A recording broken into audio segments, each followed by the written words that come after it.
माझ्या कवितेचे नाव नियमांचे पालन करू. मनास आपल्या शिस्त लावून नियमांचे पालन करू. शाळेची वेळ पाळायला हवी, दंगा मस्ती टाळायला हवी.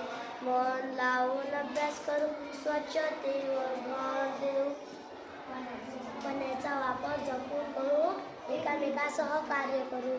लहानांना मदत करू, प्रगतीची वाट धरू.